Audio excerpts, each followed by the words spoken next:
watch fans, this brand actually being named as the founder, Hans Wilsdorf would say, a genie magically whispered the perfect 5 letters into his ear, really gives us something new in 2025 as they have continued to do for so many centuries. And we definitely say in 120 years, they still have the right to make their way and stand in any lane that watchmaking is in.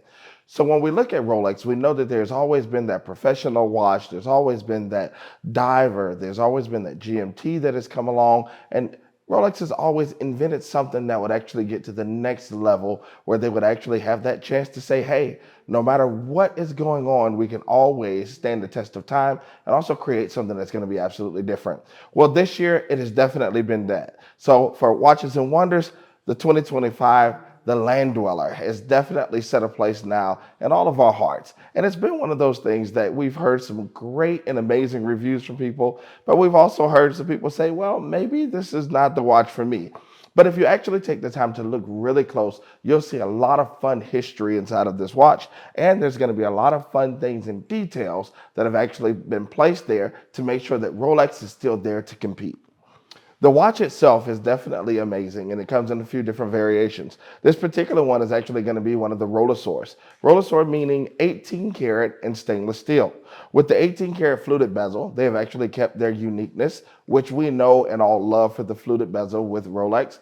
But remember, there was a time when not just Rolex was a fluted bezel. Even Omega relaunching in 2019, bringing back their fluted bezel just because they wanted to say, hey, don't forget about us. But with this piece, it really gives you some of those features that you get some of the history and genealogy of Rolex itself. So as we move from the bezel and we even look at the casing itself, the casing on this watch is really fun, and it does remind us of the Rolex Oyster Quartz, or actually the first one being the Rolex Quartz.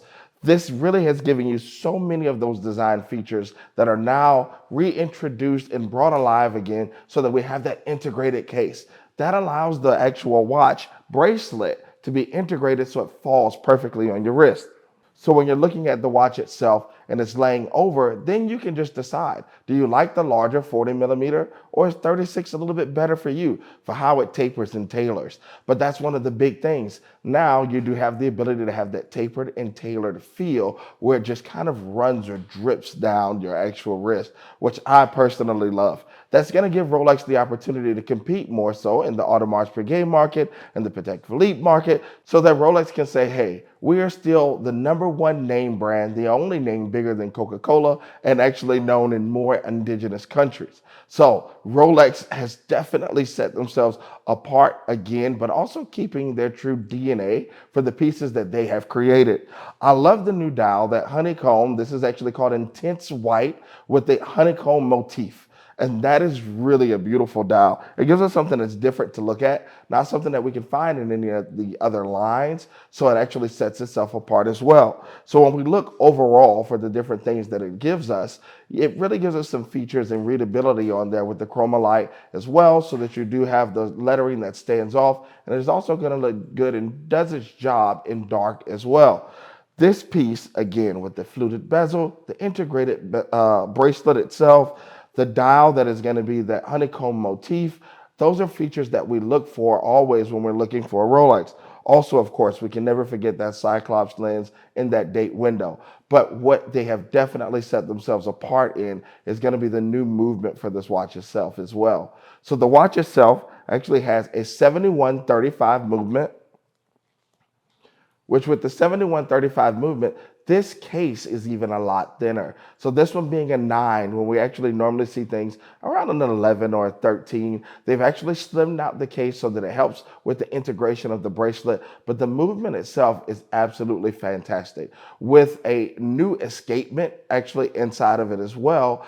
This is really going to give you something different. 66 hours of power reserve, which is fantastic. That means if I take it off on Friday, when I pick it up on Monday, it's still going to be running. All I have to do is give it a couple winds, or simply the self-moving for my larger movements will actually make the watch reserve its power again. It's going to reboost itself, re-energize itself, and continue to run for me. That's something that I also find to be fantastic. It is still going to be +2, -2, so the accuracy on the watch is definitely great. It is still going to be cost certified as well as Rolex afterwards. So that means that it is tested actually outside of its case and inside of its case. So we know that we're going to be getting a piece that is really going to remain accurate for a long time. But we have the transparent case back. I can remember 20 years ago, people would always say things like, why doesn't Rolex move to the actual transparent case back or the sapphire case back? Well, now they have. And when they did it with a beautiful 18 karat gold rotor as well. So the movement gives you that full luxury, the ability to see the beauty of the movement, which Rolex did not used to do, because in the 90s and early 2000s, we would even say the case is not completely refinished inside. So it's not something that they're actually looking to decorate or to show. We were focused more on the quality. Well, now you have quality meeting luxury at all times, and that itself spells those beautiful 5 words of Rolex. But we want to know, tell us in the comments below, what do you feel the Land-Dweller actually brings to the table for Rolex in 2025?